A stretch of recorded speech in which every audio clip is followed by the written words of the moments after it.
परिवारजनों को और हमें डाउट था, कुछ एंगल से, हर एंगल से जांच करें, ताकि एक तो इस हत्या के अंदर एक से अधिक आदमी शामिल हो सकते हैं, क्योंकि अकेला आदमी इतनी हत्या की ये क्रूर हत्या कर नहीं सकता। बट हमारे मिलने का मकसद ये था कि इस घटना के पीछे बहुत बड़ा षड्यंत्र हो सकता है, उस बारे में एसपी साहब को ब्रीफ किया और जो कुछ ऐसे क्लूज थे वो एसपी साहब को बताए, तो उस एंगल से वो जांच करेंगे। तो वो लूट का तो एक रूप दिया गया है, लेकिन इसके हत्या के पीछे मकसद कुछ और था। झंझनियाली में हुआ हत्थुदेवी हत्याकांड अब राजनीतिक और जातिगत रूप लेता जा रहा है। आज जैसलमेर बाड़मेर से सांसद उम्मीदराम बेनीवाल इस पूरे मामले में एसपी अभिषेक शिवहरे से मिले। मीडिया से बात करते हुए उम्मीदराम बेनीवाल ने कहा कि इस पूरे मामले में लूट केवल एक एंगल नहीं है, ये पुरानी रंजिश, जातिगत विद्वेष या और पुराना कोई मामला लग रहा है। उम्मीदराम बेनीवाल ने कहा कि इस परिवार के पीड़ित परिवार के साथ 1-2 साल से अच्छे संबंध थे, एक दूसरे परिवारों को आना जाना था, तो केवल लूट के लिए इस तरह की हत्या नहीं की जा सकती। इस मामले में उन्होंने एसआईटी गठित करने की मांग की, हर एंगल से एसपी साहब से जांच करने का निवेदन किया।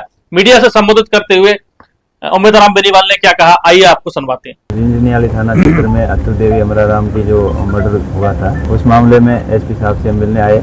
एसपी साहब शुरू से ही लगे हुए हैं और मेहनत कर रहे हैं, और जहाँ तक कि उससे संबंधित, हत्या से संबंधित 1-2 लोगों को पकड़ा भी है।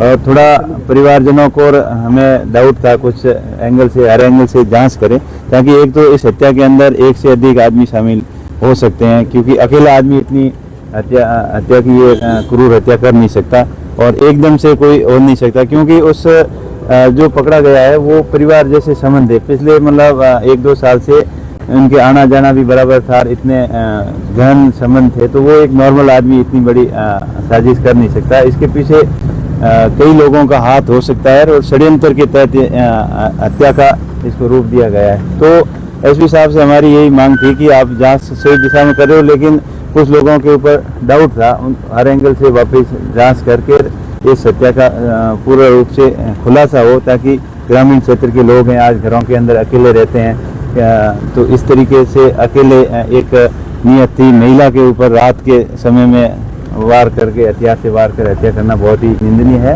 और इस घटना का एसआईटी की मांग की है, ऑलरेडी एसआईटी गठित कर चुके हैं, और एसपी साहब खुद के सुपरविजन में एसआईटी के द्वारा ही जांच कर रहे हैं। बट हमारे मिलने का मकसद ये था कि इस घटना के पीछे बहुत बड़ा षड्यंत्र हो सकता है, उस बारे में एसपी साहब को ब्रीफ किया, और जो कुछ ऐसे क्लूज थे वो एसपी साहब को बताए, तो उस एंगल से वो जांच करेंगे और जल्दी इसका खुलासा करेंगे। पुलिस कह रही चुकी है, फिर इस तरह की कौन से ऐसे क्लू आपको कैसे लगा कि भाई देखिए, एक तो एक सामान्य नॉर्मल आदमी जो इस तरीके की घटना कर नहीं सकता। पुलिस का कहना है कि लूट के इरादे से हत्या हुई है, लेकिन लूट के इरादे से हत्या हमें नहीं लग रहा है कि लूट के इरादे से हत्या होती तो उसका गहना भी लेके जाता, कुछ पैसे भी थे अंदर वो लेके जाता, या जीरा अगर लेके जाना था तो 1-2 बोरी क्यों लेके जाता। ट्रैक्टर वहाँ खड़ा था, ट्रॉली वहाँ खड़ी थी, ट्रॉली भर के ले जाता पूरा जीरा।